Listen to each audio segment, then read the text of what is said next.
yo terminé de internalizar plenamente las condiciones de transversalidad con un capítulo de Los Simpson. Buenas noches. Hoy estamos con el personaje, yo no diría solamente del momento, sino probablemente del mes, y que nos exime de cualquier presentación, que es Javier Milei. Y más allá de que ha estado en los medios mucho, a veces no se conoce suficiente sobre su vida personal, sobre su historia, por quién votó previamente, cómo llega Milei a hoy. Así que quería empezar por el pasado para llegar al presente y luego seguir con el futuro.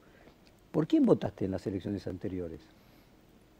¿Cuáles de ellas? O sea, vayamos para atrás, democracia, la que empezaste a votar. La primera votación en la que participé fue en la de 1989. Claro, o sea, cuando era Angelos o Menem. Bueno, yo voté Alzogaray. Alzogaray. Y después ahí ganó Menem. Después, cuando fue para en 95 la reelección de Menem. Ahí voté a Menem. ¿Votaste a Menem? Después, cuando fue la del 99, lo voté a Cavallo. La de la Alianza, ¿lo votaste a Cavallo cuando ganó la Alianza? Después, cuando fue entre López Murphy, Menem y Kirchner, votaste a López Murphy. Ahí fui por López Murphy. Después, cuando estuvo Cristina... con Labaña, Cristina contra Labaña y con Lilita. Ahí 2007. Ahí creo que no voté a ninguno. Digamos, o sea... Pero igual de los tres, bueno, digo, para no esquivar la pregunta, el que me cae más simpático es Labaña, sin lugar a dudas. Que esto es interesante. Yo no pienso como Roberto, pero respeto su trabajo profesional. Es decir, es sólido, es decir, es una persona, independientemente de que su ideología pueda ser distinta a la tuya. Exactamente, y además le reconozco haber hecho un muy buen trabajo. No era fácil hacerse cargo de la economía argentina cuando él se hizo cargo. Es cierto que muchos costos los pagó Remeslenikov. Es decir, Remeslenikov es como una suerte de víctima, igual que Celestino Rodrigo, que vinieron a pagar los costos de los errores de los que estuvieron antes. Pero igual la situación que le tocó a Roberto Labaña no fue fácil, porque cuando él todavía estaba el corralito, el corralón, que ya había llegado a ser un Alcatraz, y lo pudo resolver. Una docena de cuasimonedas. Y no es que era una situación fácil de resolver, y lo resolvió minimizando los daños sobre la población, lo cual eso podré pensar distinto, pero si no se le reconoce ese logro, me parece que uno es injusto. A ver, después... Después vienen las elecciones en las que Macri fue electo, en la que estaba Scioli y Macri. Ok, digamos, ahí... Perdón, primero estaba la reelección de Cristina, nos saltamos una. Estaba la reelección de Cristina. Nunca voté a Cristina. Nunca. Nunca. Y en esas dos elecciones de Cristina no votaste siquiera. No, directamente, o sea... Porque vos recordás, la segunda fue cuando ya saca una enorme diferencia de votos, porque el segundo 54... más votado era, claro, el socialismo con, no me acuerdo, por eso, 12, 14%. No eran... Muy parecido a lo que vos hoy lograste en la ciudad de Buenos Aires. Exacto. Y era el segundo. Bueno, y la de Macri, Scioli... Y en la de Macri y Scioli, ahí, digamos, decidí por Macri. En primera vuelta, inclusive. Sí, porque veía el problema y lo voté en primera y en segunda vuelta. ¿Y en esta última, la de 2019? En esta 2019... Macri y Alberto Fernández. No, lo voté a Espert. Lo votaste a Espert. Contaste a Alzogaray que fue el primero, Cavallo después. Cavallo te ha elogiado mucho en estos días. ¿Qué pensás que, o sea, lo que él piensa de vos ya es público, ¿qué pensás que pensaría Alzogaray si hoy pudiera estar viendo lo que vos estás haciendo? Me parece un ejercicio bastante raro, porque viste que los liberales, hay tres familias de liberales, están los liberales clásicos, los conservadores, los minarquistas y los anarquistas.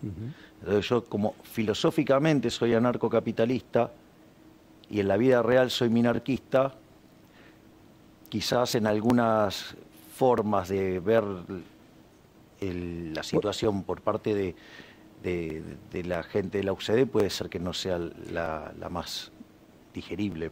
Para la audiencia, explicarle la diferencia entre quien es conservador, es liberal en lo económico, pero no en la vida cotidiana. Y A ver, no, yo la separación que hice recién es estrictamente económica. en lo económico, ¿no? Digamos, vos tenés los liberales clásicos, de vuelta, los minarquistas y los anarquistas. Los anarquistas o anarcocapitalistas, básicamente, que la máxima figura, digamos, es Murray Rothbard, que es el inventor del anarcocapitalismo.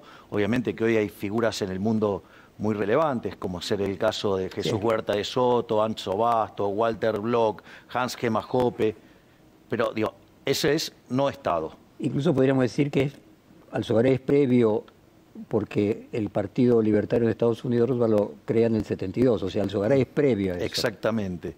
Ese es el primer grupo, si vos querés. Después los minarquistas, que ahí vos podés encontrar a Mises, ¿sí? Para mí, digamos, algunas facetas de Hayek se parecen más a los minarquistas. Y en lo filosófico... La escuela austríaca, podríamos decir. Claro, exactamente. Y ahí vos tendrías, por ejemplo, en lo filosófico a Nozick o a Ayn Rand. Y después tenés los liberales clásicos, donde ahí tenés, por ejemplo, a Adam Smith, a Milton Friedman. Sí, podrías encontrar también en esa misma línea algunas partes de la obra de Hayek. Básicamente, si yo tuviera que poner la línea divisoria, ahí sería entre lo que hoy se conocería como la Escuela de Chicago y la Escuela Austríaca, donde el eje central es que la Escuela de Chicago abraza los resultados de la economía neoclásica, y en la economía neoclásica hay una serie de cuestiones que se consideran fallos de mercado, como puede ser, por ejemplo, las no convexidades o los monopolios, o sea, estructuras concentradas, sí, los fallos de información, sí, los bienes públicos, las externalidades, los fallos de coordinación. Ahora, en rigor, desde la perspectiva de la escuela austríaca, los fallos de mercado no existen, porque el mercado es un proceso de cooperación social en el cual se intercambian voluntariamente derechos de propiedad. Por lo tanto, es muy arrogante, por eso la última obra de Hayek se llama La fatal arrogancia, o sea, que si nosotros estamos haciendo un intercambio y ese intercambio es voluntario, digamos, ¿quién es otro para venir a opinar que eso está bien o está mal? Si lo estamos haciendo nosotros dos de común acuerdo. Tenemos un capítulo largo de eso, déjame ir del pasado al presente. ¿Y Alzogaray dónde lo colocás dentro de esta categoría? Más cerca de un liberal clásico. Chicago. Más cerca de un liberal clásico. Ya nos dijiste por quién votaste. ¿Estuviste casado hasta el año 2019 con Daniela Moli? No, no estuve casado. No estuviste casado. ¿Estuviste en pareja? Estuve en pareja un tiempo, pero no casado. Y aparte, ella en rigor se llama Daniela Noemí Pérez. Es el nombre artístico, claro. Porque así, digamos, la presentaron cuando ganó el Billboard en Estados Unidos. ¿Y la madre de tus hijos, de Daniela, y de tus dos hijas, Daniela y Lila? No, yo no tengo hijos. ¿No tenés hijos? Mis hijos son de 4 patas. Ajá, son todas mascotas. Mis hijos de 4 patas, que es Conan, Murray, Milton, Robert y Lucas. Entonces vos estuviste en pareja durante un tiempo y no te casaste. ¿Y dejaste de estar en pareja en el 2019? Sí, digamos, o sea, no me acuerdo, o sea, yo no hago registros históricos de ese tipo de cuestiones. Pues digo, tu vida privada es muy desconocida. Sí, bueno, o sea, puedo contar. Dale, para que se conozca un poco. ¿Tus padres viven? Sí, mis padres viven. De hecho, yo estuve peleado con mi padre en 2 ocasiones por unos lapsos de tiempo muy, muy prolongados. Nos reconciliamos al poco tiempo de que asumió Alberto. Básicamente tuve una situación complicada, digamos, pero yo no estaba en Buenos Aires como para resolverlo, digamos, mi hermana, que es un ángel, que es el ser más maravilloso del universo. El jefe. El jefe, sí, el jefe. Moisés. ¿Ella es menor que vos? Menor. Ah, no, eso es una cuestión cronológica, solamente cronológica. Digamos, viste que Moisés era un gran líder, pero no sabía divulgar, entonces Dios le manda a Aarón. Bueno, digo, yo soy Aarón, digo, yo soy, digo, o sea, solamente soy el divulgador. O sea, digamos, la persona que tiene la grandeza es Cari, sí. Y Karina no estuvo peleada con su papá.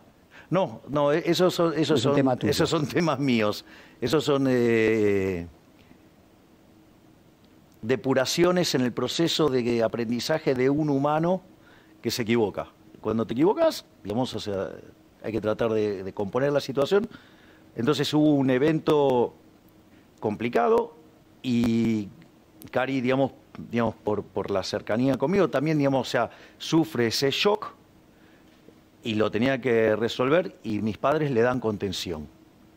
Por lo tanto, eso me pareció un acto muy noble por parte de ellos, o sea, aun cuando yo no les hablara. Y a pesar de haber sido muy duro no solo con tu padre y tu madre. Sí, en la segunda pelea, no sé, o sea, en la primera pelea solo me peleé con mi papá. En la segunda me peleé con mi papá y mi mamá. Y ahí, digo, a pesar de... Ese gesto te reconcilió. Me pareció tan noble, porque en el fondo sí es cierto que estaban ayudando a mi hermana, pero en el fondo era para que mi hermana pudiera ayudarme a resolver un problema a mí. Eso me pareció tan noble que me pareció que era momento de terminar con esa tontería de no hablarle a mis padres. Y ahí nos reconciliamos, y eso también fue un tema no menor, porque después al poco tiempo vino el problema de la pandemia. Y tanto mi papá como mi mamá... ¿Qué edad tienen? Mi papá tiene 78 y mi mamá 70. ¿Fueron vacunados con las dos vacunas? No, solamente tienen la primera dosis.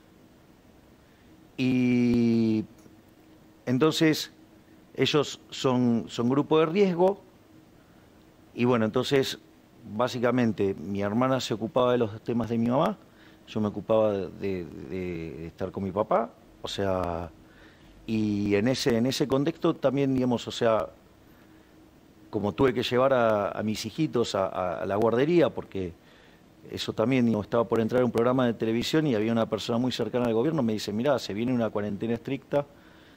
Entonces estábamos con Craig y dijeron, llevemos a los chicos a la guardería porque, digamos, o sea, va a ser muy complicado. ¿Los chicos son perros, gatos? Son mastines ingleses. Mastines ingleses.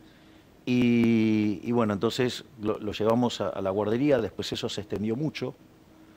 ¿Vos ya ahí vivías solo? Cuando estuviste en pareja, ¿vivías en pareja? No viví nunca en pareja. ¿Nunca viviste en pareja? Nunca. ¿Siempre viviste solo? Siempre solo. Y ahí el tema es que cuando yo llevo a los chicos, ¿qué es lo que pasa? Al pasar tantos tiempo en la guardería, el problema es que perdieron el concepto de manada. Entonces, tengo que empezar un proceso de intentar mudarme. Con la pandemia tampoco lo podía hacer. Así es que fue un momento en el cual yo pasé mucho tiempo con mis padres, sirvió mucho para recomponer los vínculos y además tuve una productividad fenomenal. Dentro de las cosas, tuve participaciones en 2 libros a nivel mundial, publiqué Pandenomics, después se hizo en italiano otro libro que se llama Viva la Libertad Carajo, o sea... Hicimos una película de Pandenomics, así que fue todo un momento de mucho mirar hacia adentro, de recomponer los vínculos y mucha productividad. ¿Qué fue lo que te hizo pelear primero con tu papá y después con tu papá y tu mamá? O te lo pongo, ¿es algo que tuvo que ver con tu mirada ideológica, tu mirada económica o simplemente un tema personal? No, circunstancias de la vida, de ver las cosas de manera distintas y con algunos efectos colaterales que hicieron que me enoje. ¿Y tus padres tienen una ideología distinta a la tuya? Sí, a ver, no son tan liberales como yo. Javier, ¿te psicoanalizaste? ¿Te psicoanalizás? ¿Crees Mira, en eso? hubo una época que yo sí iba al psicólogo, Ujú. que falleció hace poco y que en paz descanse, un ser maravilloso, ¿Cómo se llama? Marcos. ¿Y apellido? No, nunca supe el apellido, siempre lo traté por el nombre. Y verdaderamente era una superestrella, una superestrella. Y era muy interesante. ¿Cuándo murió Marcos? Y hará cosa de no más de 6 meses. O sea, de COVID. No exploré, digamos, los temas por los cuales, digamos, o sea, pasó eso. ¿Qué diría Marcos hoy al ver tu éxito electoral? Bueno, de hecho fue muy gratificante porque Andrea, su mujer, me llamó hace unos días para felicitarme. O sea, y la verdad es que fue un muy buen... él vino en un momento muy complicado para mí y me permitió abrir la cabeza para entender los temas de una mejor manera. Y aparte era muy desafiante la situación, ¿no? Porque yo iba y eso sí, hay algo que es bueno. Cuando por yo estoy hablando con vos, yo me escucho.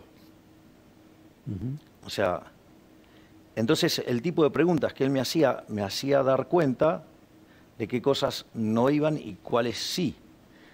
Y entonces, y qué era lo que tenía que mejorar. Y una de las características que tenía Marcos es que si no mejorabas, a mí no me hagas perder el tiempo. ¿Cuánto tiempo estuviste haciendo terapia con él? Y estuve por lo menos unos 4 o 5 años seguro. ¿Y era una terapia clásica o una terapia alternativa? No sé de otras terapias. Yo sé que iba, me ponía a hablar con él y... ¿Cuánto duraba la sesión? 45 minutos. Ujú. ¿Y tenías diván? No. No. Y ahí en ese contexto... ¿Qué edad tenía Marcos? No, nunca le pregunté. O sea, Porque yo no, más o menos te imaginas que era una persona de ponerle de 70 y pico. como mucho 60 años. Ah, joven. Sí. Sí. Y en ese contexto que esto... Evidentemente su muerte tiene que haber sido por algo, quiero decir, no natural. No lo Quizás sé, el COVID... no exploré, digamos, sobre la situación. Porque en realidad nosotros no teníamos su teléfono. O sea, entonces, digamos, después de unos meses de que ocurrió el evento, digamos, uno de los hijos se comunicó conmigo y ¿Vos seguías haciendo terapia durante la pandemia? No. No. No. O sea que dejaste de hacer terapia justo con exactamente durante la pandemia. Y ahí lo que ocurrió, que esta me parecía la parte más interesante, ¿no? Que yo hablaba con él y como yo me escucho a mí mismo cuando estoy hablando, entonces en ese contexto yo mismo me iba dando cuenta de los errores y empecé también a aprender sobre mis propias O sea, él te trampas. enseñó a escucharte. Claro. No, igual yo tenía ese hábito, pero las preguntas que me hacían eran tan interesantes que me hacía ver mis errores. Y aparte, si vos no progresabas, te volaba. Entonces, ¿cuál es el punto? Hasta te sentías como obligado, por decirlo de alguna manera, en el buen sentido lo digo, a mejorar a la semana próxima. Javier, y él, o sea, era 1 vez por semana. Sí, yo iba 1 vez por semana. Javier, y desde el punto de vista de tu perspectiva ideológica, esa experiencia de la terapia, ¿te ayudó en algún sentido, te modificó en algún sentido, te reforzó algo, te hizo cambiar algo? No, yo ya, digamos, ahí ya había entrado en el ciclo liberal. Porque, digo, o sea, no es que siempre fui liberal en este sentido.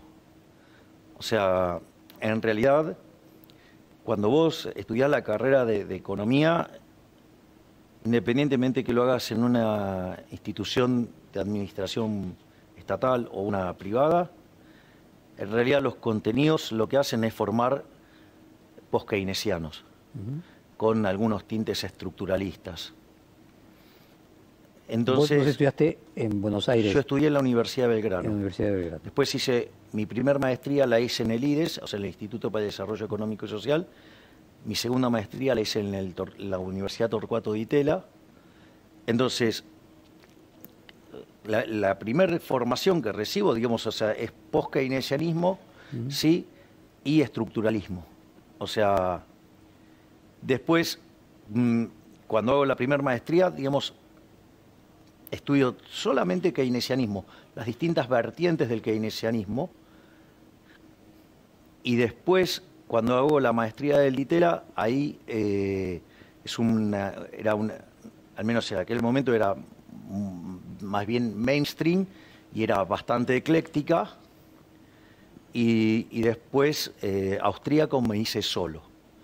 Porque básicamente cuando viene la crisis... Ubícame en el Yo tiempo.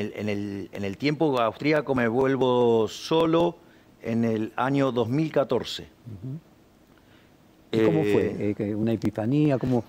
No, esto es interesante porque, digamos, yo tenía siempre una impronta de que me tiraba a la cuestión más liberal, ¿sí?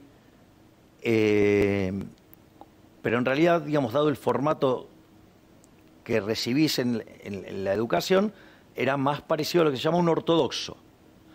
De hecho, cuando yo... Más escuela de Chicago, para ponerlo... Más cerca de la escuela de Chicago, exactamente. Antes. Entonces, pero igual, cuando yo hago la maestría del Di Tella, en esa época estaba de moda la teoría de los ciclos reales. Yo me engancho mucho con la teoría de los ciclos reales y con todo lo que tenía que ver con la intertemporalidad. Entonces, en general, digamos, o sea, esa parte de la economía miraba a los monetaristas casi como, bueno, nuestros hermanos bastardos. O sea, que no tenían toda la pureza que tenían que tener. Ahora, cuando llega la crisis subprime, lo que yo empiezo a ver es que las recomendaciones de los economistas... 2008, decís. Claro, ahí las recomendaciones de los economistas empezaban a replicar los mismos errores que se habían cometido, ¿sí?, durante los fines de la década Como un del reverdecer 20. keynesiano. Ahí lo que hago es, frente a esos errores que estoy viendo, vuelvo a la obra de Keynes y vuelvo a la obra de Friedman. Y ahí empiezo un camino que era como que yo, por ejemplo, veía el accionar de Bernanke, me parecía impresionante cómo sí Bernanke había internalizado esas lecciones. Bueno, de hecho, Bernanke era la persona indicada en el lugar indicado, en el momento indicado. Es muy interesante cuando... Como en la baña, salvando las distancias de ese momento. Vos sabés que es interesante porque Bernanke, en el 2002, cuando Friedman cumple 90 años, él hace un discurso en honor a Milton Friedman, y justamente él cuenta que él no sabía qué se iba a dedicar mientras que estaba haciendo sus estudios en economía, no sabía en qué especializarse, y que cuando lee el capítulo 7 de la historia monetaria de los Estados Unidos, de Great Contraction, o sea, la gran contracción del 29 al 33, él decide dedicarse a los temas monetarios. Y una de las cosas que dice en ese discurso, que también estaba Anna Schwartz, en realidad Anna Jacobson Schwartz, y le dice, ustedes, digamos, acertaron, entendieron de qué trataba la cuestión, 2002. Dice, y como parte del Comité de la Reserva Federal, lo que sí les puedo asegurar es que si esto vuelve a suceder, no vamos a cometer los mismos errores. Y efectivamente lo cumplió y evitó que el mundo entrara en un desastre. Eso a mí... Entonces, eso ahí ya me hacía ruido con lo que... O sea, toda esa polémica y todo ese debate post Lehman Brothers fue el que te fue acercando progresivamente a la escuela austríaca. Claro, porque ¿qué es lo que pasa? Cuando estoy frente a esa situación, me siento muy frustrado con cómo iban planteando la situación los economistas, digamos, mainstream, y entonces casi como que me canso, por decirlo de alguna manera, y digo, bueno, en el fondo, ¿cuál era el eje central de Adam Smith en la investigación sobre la naturaleza y las causas de la riqueza de las naciones? El crecimiento económico. El eje central de Adam Smith es el crecimiento económico. Y en ese punto digo, bueno, me voy a dedicar a eso. Y me empiezo a especializar en crecimiento económico. Cuanta cosa que andaba dando vuelta me la leo toda. Además era una matemática que me resultaba muy, muy amigable a mí. O sea, ya eras un treintañero largo. Sí, 37, claro. algo por el estilo. Y sí, claro, exacto. Y cuando... Y habías terminado tus Yo dos ya había posgrados. terminado los 2 posgrados, sí. Y entonces ahí me empiezo a dedicar a los temas de crecimiento económico y en todo ese proceso me encuentro que de vuelta tenía problemas entre la teoría económica y la evidencia empírica. Y eso fue demoledor. Conceptualmente era demoledor porque si yo te describo lo que pasó con el PBI per cápita entre el año 0 y el año 2000, vos lo que vas a ver es que entre el año 0 y el año 1800 el PBI per cápita casi no se mueve. Solamente sube 40% en el siglo posterior al descubrimiento de América. La tasa de crecimiento del producto per cápita era 0,02%, nada. Ahora, cuando vos entrás en el siglo XIX, el PBI per cápita salta un 66% y ya después empieza un proceso de crecimiento fenomenal. ¿Sí? Entonces, donde el PBI per cápita se te multiplica por más de 9 veces. Eso, cuando vos mirás la serie del PBI per cápita, tiene la forma de lo que se llama el palo de hockey. Sí, algo que viene plano así y de repente pega un... Puede ser, Javier, que también el problema de la Argentina es el crecimiento. Sí, y que exacto. a lo mejor como una reminiscencia inconsciente te impulsó lo de Lehman Brothers, pero que era tratar de encontrar la solución para la Argentina. Bueno, puede ser que el orden espontáneo haya generado eso. Y vos fíjate esto, porque esto es lo que me hace detonar la cabeza. Si yo te estoy describiendo una función, porque yo ahí que tengo en el año 1810, el mundo llega a 1.000 millones de seres humanos. ¿Sí? La población. Hoy tenemos 7.800 millones de seres humanos. Entonces vos lo que ves es que está aumentando la población y la producción crece más que proporcionalmente. Es decir, estamos hablando de rendimientos crecientes. Eso se llama, digamos, en la teoría microeconómica o en la teoría neoclásica, si vos querés, no convexidades. Ahora es interesante porque las no convexidades son estructuras de mercado concentradas. Y si vos tenés estructuras de mercados concentradas, llámese por ejemplo un monopolio, ¿qué te dice la teoría microeconómica? Que está mal, que es malo. Y la pregunta es, ¿cómo puede ser que sea malo algo que generó este incremento fenomenal de productividad? Si yo cuando parto en el año 1800 tenía que el 95% de la población del planeta Tierra vivía con menos de $1 diario, o sea, pobreza extrema.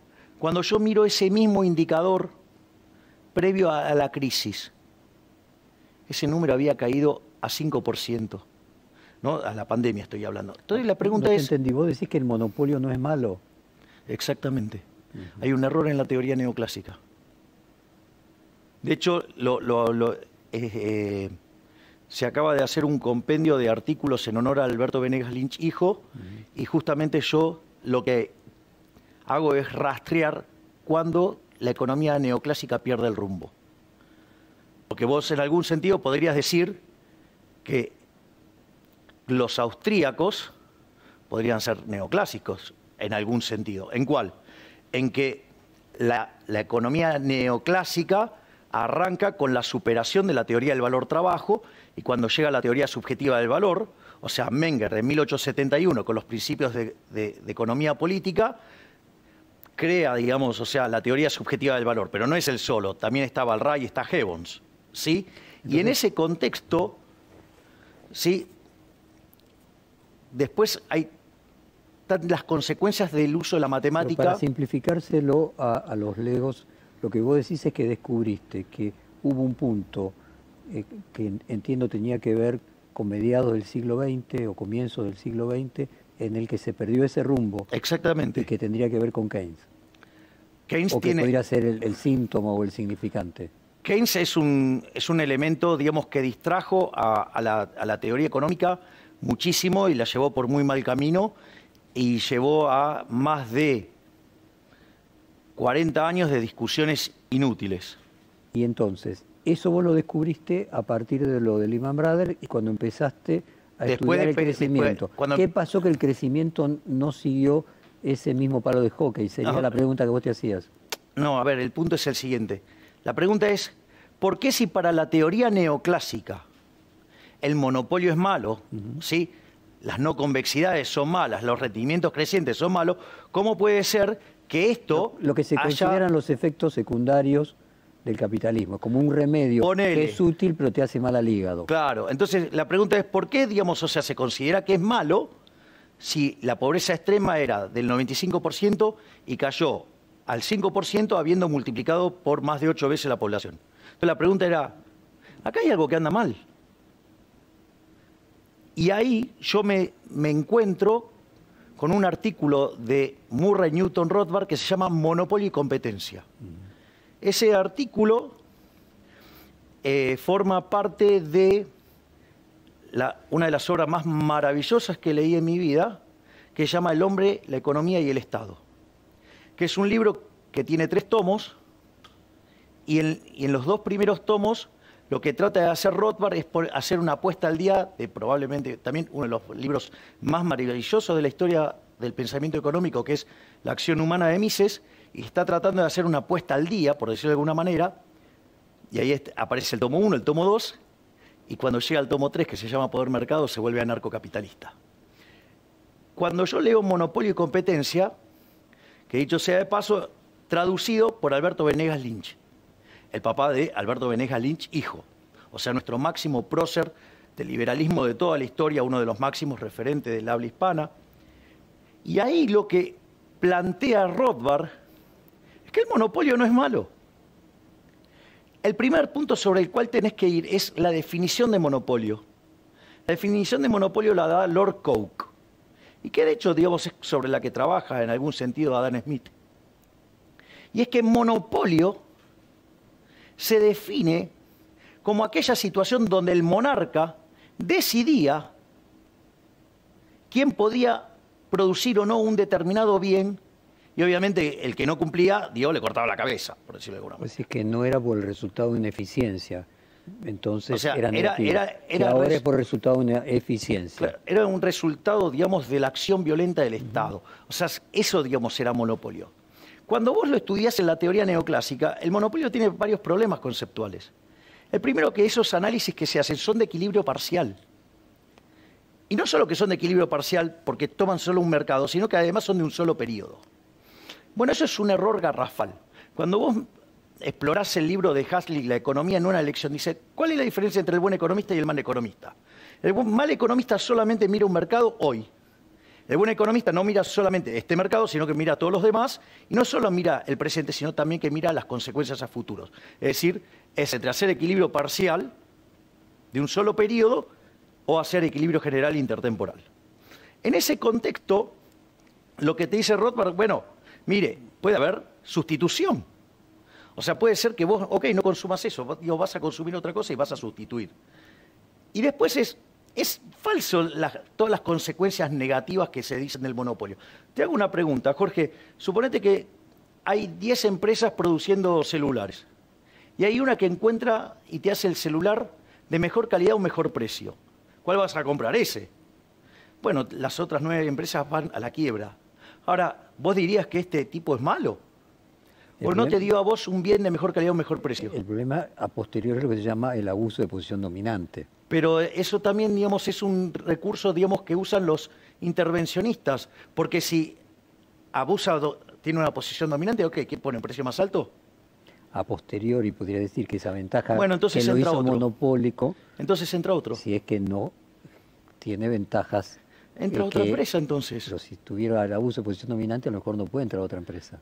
Digo, se puede crear otro producto. ¿Cuál es el problema? Bueno, la discusión es alrededor de que supuestamente con un monopolio no se le puede competir. Bueno, eso es falso. Y esa es tu tesis. Bueno, que de al hecho, monopolio se le puede competir. claro, Que de hecho, en realidad entonces no existe monopolio, es simplemente una situación de coyuntura. exactamente. Desde tu perspectiva. Le va a durar poco. O podría durar mucho también.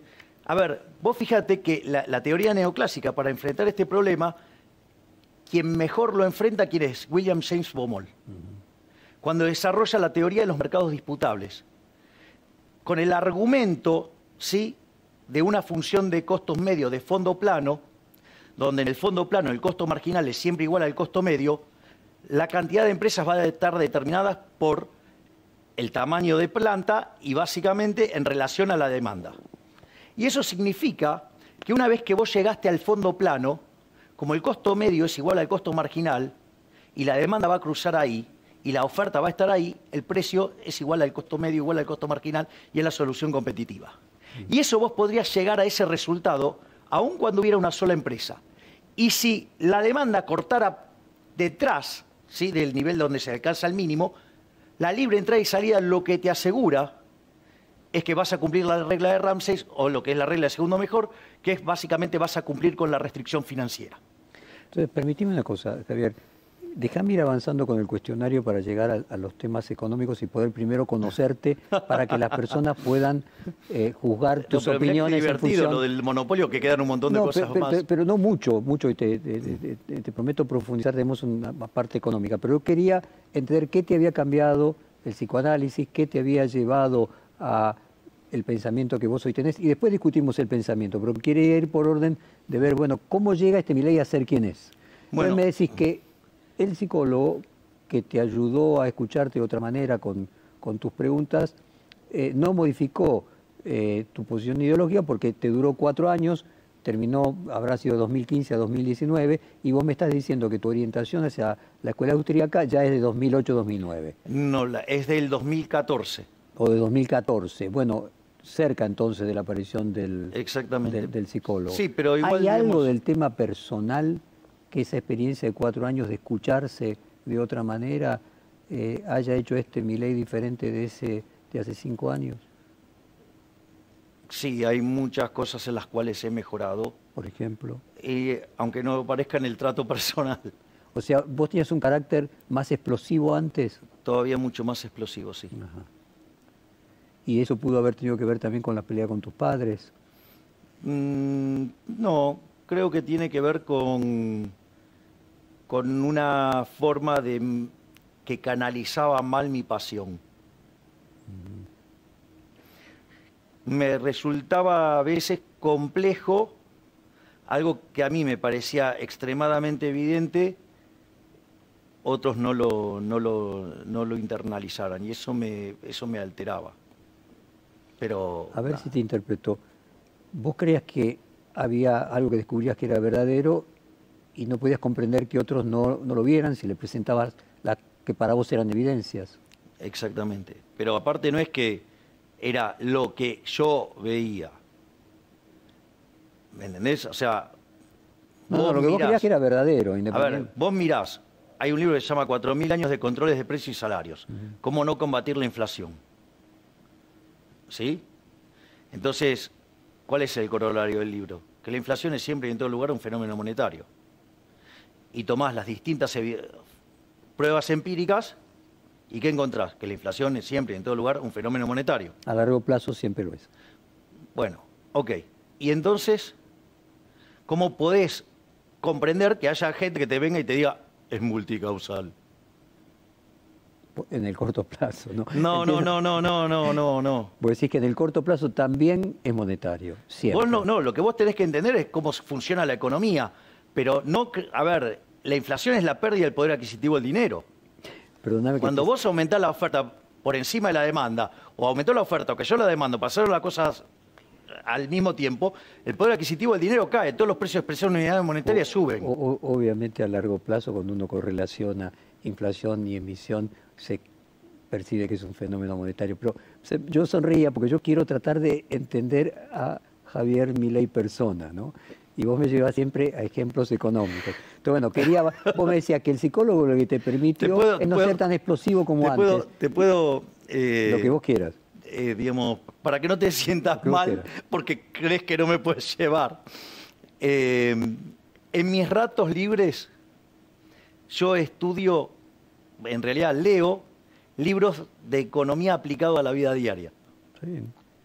Te resulta terapéutico, es como... Es súper divertido. ¿Sí? Y lo puedo entender, pero a lo mejor lo que a vos te sirve para entender a los otros, a lo mejor a otros no les sirve para entenderte a vos. No, Pero no, déjame tal ayudar como intérprete, Tal cual. como intérprete para ir avanzando.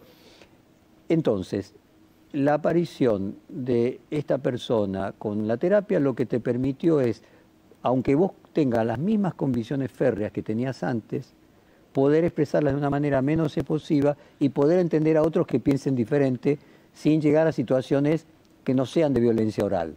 No es que, a ver, yo no tengo problemas con que pienses diferente. Pero ¿Qué te irritaba? Pero si estamos discutiendo sobre cuánto es 2 más 2, yo te voy a decir que es 4. Si vos me decís es 578.235, A ver si te porque sos un maldito neoliberal, ¿te molestaba la falta de honradez intelectual en una discusión? eso es lo que me irritaba profundamente. Me irrita la mentira, me irrita la chicana berreta, me irrita justamente la deshonestidad intelectual. Es decir, ¿hacías algo para descargar toda esa fuerza? ¿Algo físico? ¿Practicás deporte? ¿Algo lúdico? de vuelta... Además de leer libros de economía. Claro, a ver, lo que pasa es que yo jugaba al fútbol. Llegué a estar en el plantel profesional de Chacarita en el año 1989.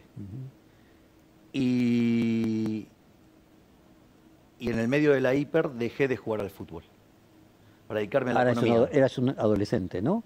Claro, bueno, 19, tenía 18 años. Exacto. Claro, yo soy de octubre, entonces en general paso casi todo el año.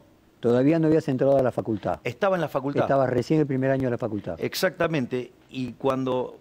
Te puedo contar ahí, Sí, digamos, claro, o sea, mira, yo digo que la economía, digamos, yo elegí la economía... O sea, la hiper te sacó del fútbol. Exactamente. O sea, quizás el ejemplo más claro del fenómeno monetario en la época más importante de la historia de la Argentina.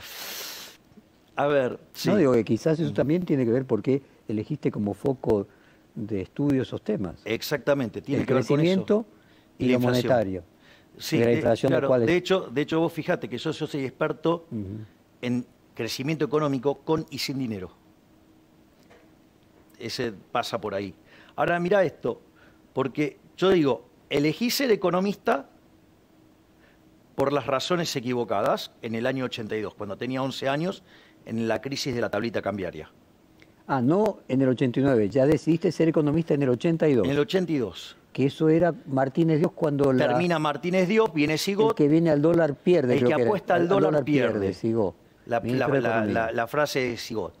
Y después de la tablita de 5 años exactamente. De un equilibrio entre la inflación y el dólar. Sí, ponele. Ponele. Por lo Sí, menos declamado. Declamado. Entonces, bueno, pero por lo menos no te mentían los precios. En ese contexto... Perdóname, o sea, Martínez Dios no era liberal. No, para nada. Nadie que haga déficit fiscal es liberal. Nadie que acumule deuda es liberal. ¿Sabes por qué? Porque la deuda es inmoral.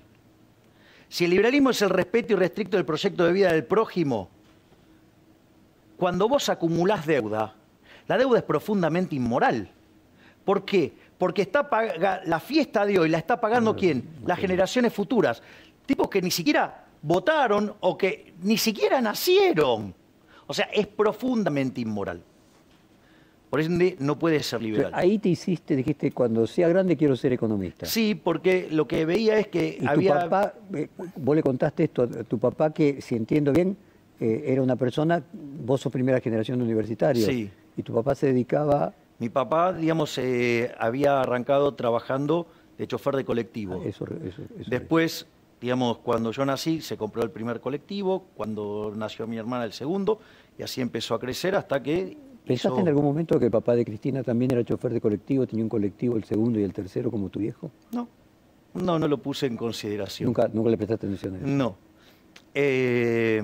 Y en ese ¿Y tu viejo, contexto... cuando vos eras un chico y le dijiste, papá, quiero ser economista cuando sea grande, miró con sonrisa? ¿Qué le hubiera gustado a él? ¿Le gustaba eso? No. Le pareció que era un disparate porque, digamos, o sea, consideraba que me iba a morir de hambre si trabajaba de economista. Ah. Que me iba a ser muy difícil Él quería que fueras contador, por ejemplo. Exactamente. Pero bueno, pero te pagó la Universidad de Belgrano. Bueno, está bien, digo, pero vamos por partes. Entonces, yo no sé si en Belgrano, en la UBA, los primeros 3 años es la misma carrera. En esa época. En la UBA son separadas la de contador que la de economista. En la UB, los 3 primeros años en ese momento eran iguales. O sea que todavía le podías engañar a tu viejo diciéndole que a lo mejor eras contador. No, pero no va conmigo eso. Entonces, ¿cuál es el primer punto? El primer punto es, elijo la carrera por las razones equivocadas, porque básicamente lo que yo veía es que había habido una fuerte redistribución del ingreso y que algunos que estaban bien pasaron a estar mal, algunos que estaban mal pasaron a estar mejor, y dije, bueno, y si el dinero me puede permitir conseguir un montón de cosas que me parecen interesantes, tenés que tener dinero. Y entonces dije, bueno, entonces para generar dinero tengo que entender cómo funciona este despiole, entonces voy a ser economista. Ese fue mi razonamiento a los 11 años. Igual, como no tenía consenso sobre lo que había elegido... ¿El secundario que hiciste era comercial? No. Nacional. Nacional. Entonces, cuando en ese contexto me preguntaban, o sea, tenía que tener una mejor respuesta, digamos, a esa respuesta. Entonces, vos sabés que había notado algo muy interesante, y era que yo lo que fui descubriendo de interactuar con esos adultos era que independientemente de lo que hicieran, e independientemente de lo bien que les iba, estaban todos disconformes con sus remuneraciones. A todos les parecía que no recibían lo que creían que merecían. Que habían sido robados por alguien. Todos se sentían que deberían ganar más de lo que ganaban. Entonces, ahí, eso yo digo, y ese razonamiento lo hice a los 11 años, dije, lo que me doy cuenta es que independientemente de lo que hagas, siempre vas a sentirte disconforme con lo que ganas. Entonces... Lacan decía, el deseo siempre es deseo otra cosa, y esa es la fuerza de la humanidad. Claro. Ahora, mirá qué interesante. Entonces, ¿cuál fue el punto? Es, mirá, no importa qué es lo que haga, siempre me voy a sentir incómodo, mal con lo que me van a pagar. Entonces me voy a dedicar a hacer lo que me gusta. Entonces, por lo menos, hago lo que me gusta y bueno, y sí, voy a despotricar contra lo que me pagan. Sí, bueno, pero también si hiciera otra cosa también lo haría. Para tener salario moral, por lo menos. Entonces, de esa manera, por lo menos me siento mejor haciendo lo que estoy haciendo. Y así es que, digamos, esa fue mi argumentación. Y a tu viejo le dijiste que cuando terminaste secundario, que te ibas a anotar en la Universidad de Belgrano. Exactamente. ¿Vivías en la zona norte? No, en esa época yo vivía en Villa Devoto. Y en ese contexto,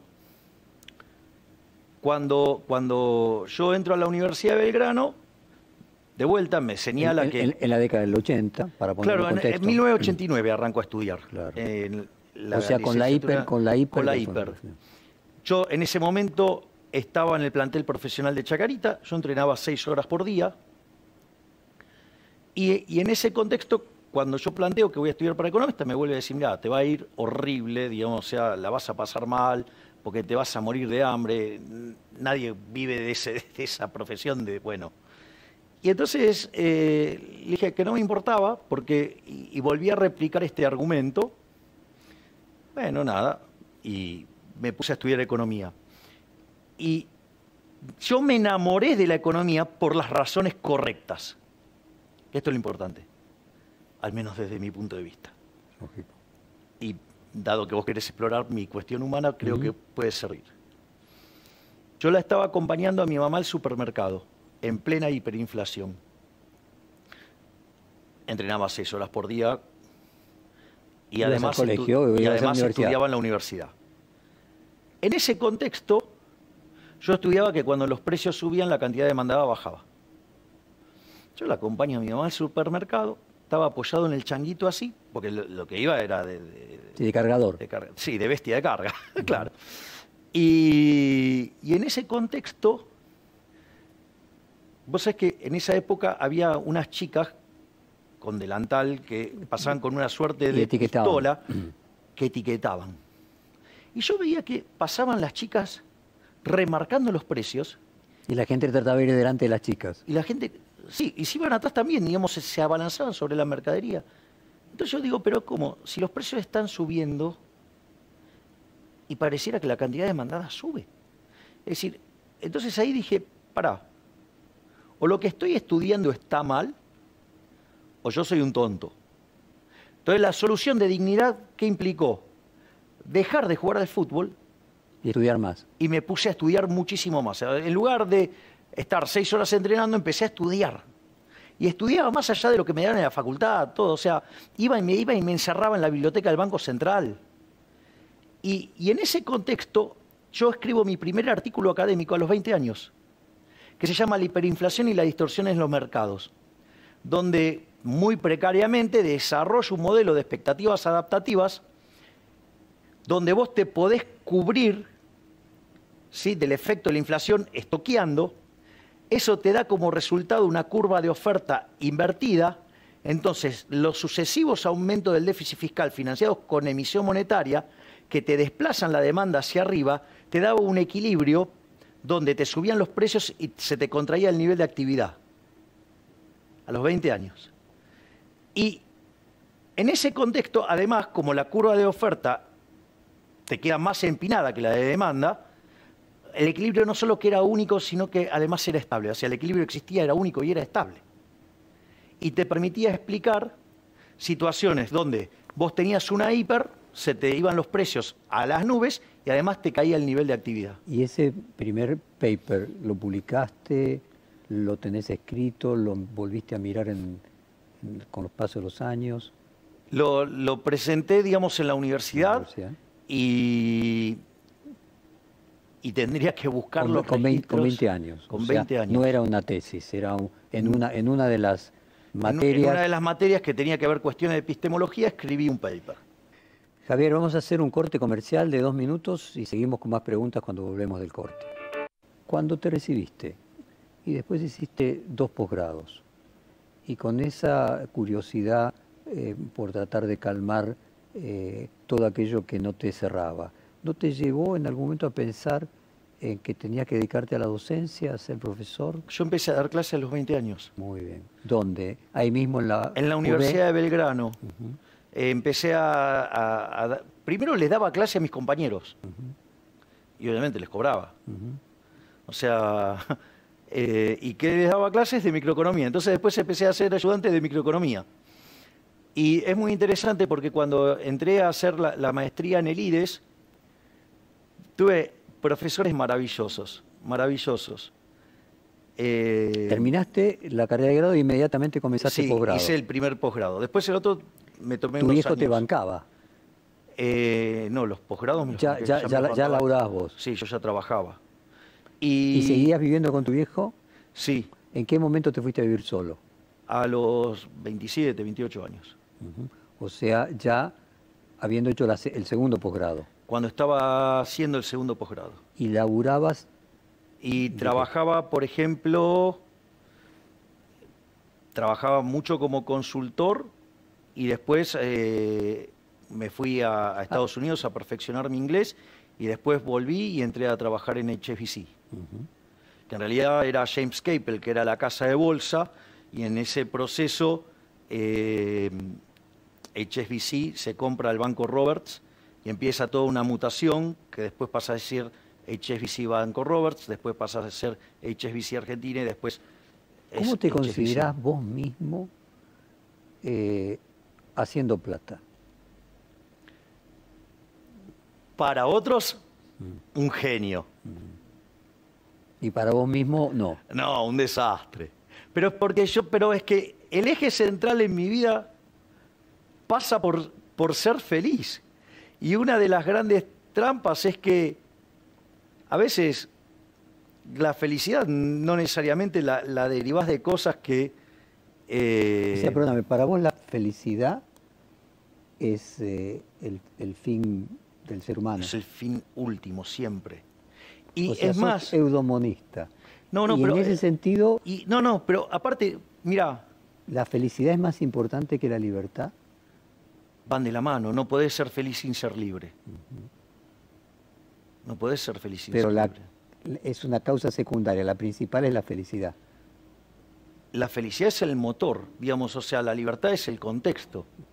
A ver, es más, vos sabés que... O sea, voy a precisar, la libertad es para ser feliz, pero lo importante es ser feliz. Si Obviamente. alguien, por ejemplo, pudiera ser feliz no siendo libre, No en puede una relación serlo. vos decís que es un oxímoron. No, claro, es una contradicción en sus términos, exacto.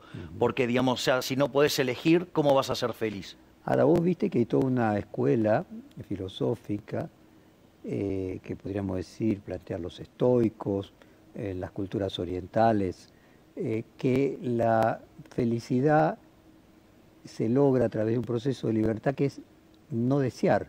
Si los otros, ¿cómo te condiciona un poder? Te condiciona afectándote tus deseos. Si vos no deseas, sos libre porque sos libre de deseo. No, bueno, esas son, digamos, o sea, hipótesis bastante... Oh, los estoicos, nada. Digo, Séneca, no sé. No adhiero. A ver, mira, si querés, yo te cuento, digamos, cómo... Pero desde ese momento vos tenías la felicidad como objetivo básico. Sí. Dijiste, quiero estudiar economía porque me gusta. hace feliz. Exacto. Y lo que me hace feliz es lo más importante. Claro, entonces yo, por ejemplo, puedo dejar de hacer trabajos en los cuales me pagan un montón de plata para hacer cosas que no gano plata. Si no le preguntás al jefe, y vas a decir, el jefe se enoja con eso. O sea, vos haces algunas cosas que son lucrativas para poder darte el gusto de hacer otras que no son lucrativas. Ese es el eje central. Okay.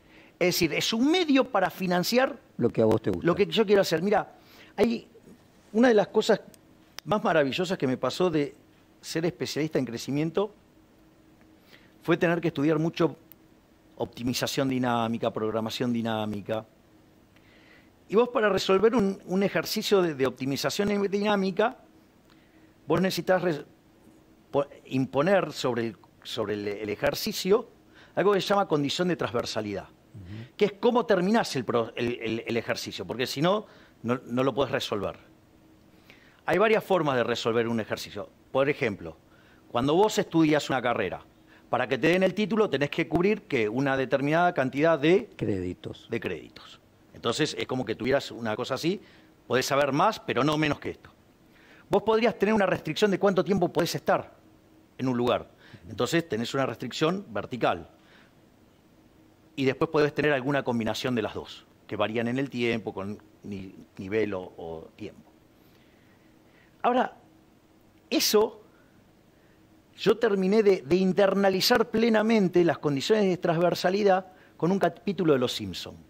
A ver. Va Homero con Marge, digamos, habían logrado dejar a los chicos en otro lado, creo, no me acuerdo bien cómo era, pero... Y van a un lugar y a Homero se le ocurre comer el pez globo, que es un pez absolutamente venenoso y que tiene que ser cortado por un especialista para que... El veneno no se mantenga. Claro, exactamente. Y sucede que el cocinero estaba teniendo un romance en el auto con una señorita y estaba el aprendiz. Entonces le dicen, no, bueno, no pida pez globo. Y Homero, basta que le digan que no, entonces quería pez globo. Entonces el aprendiz hace el pez globo y tiene la sensación de que se equivoca. Entonces le informan a Homero que se va a morir. Esto es interesante porque si hoy fuera el último día de tu vida, ¿qué harías? Esto es muy importante la pregunta. Porque si fuera el último día de tu vida, ¿vos qué harías? Que eso es lo que pasaba en el caso de ese capítulo de Homero de Los Simpsons. Exactamente. Entonces, él hace, ¿qué va a hacer el último día? Hace un listado de 10 cosas y en el fondo, digamos... Se convierte en una persona mejor.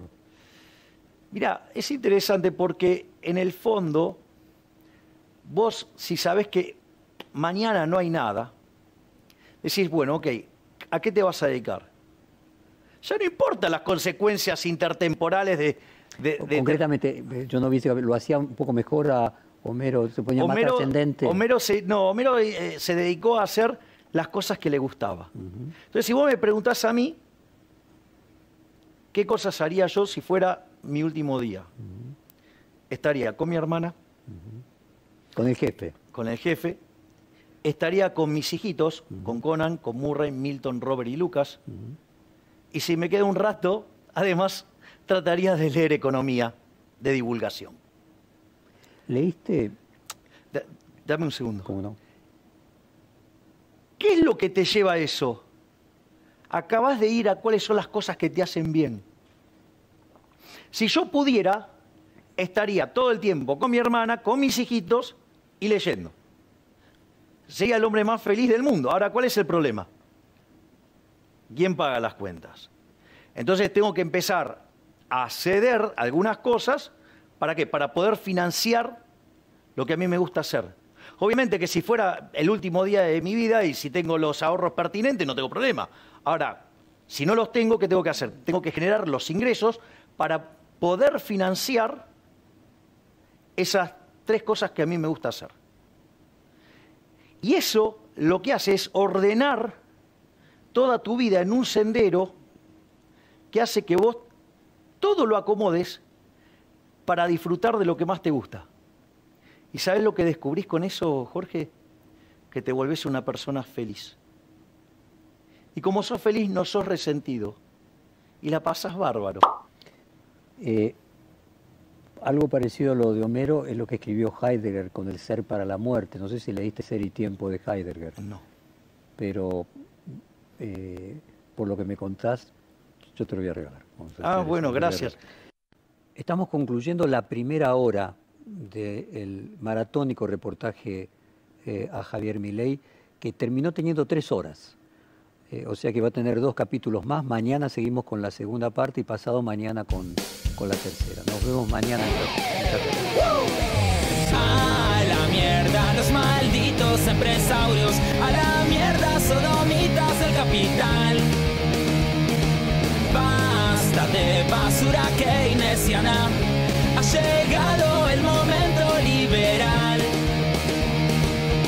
Tenemos un líder y él es un gran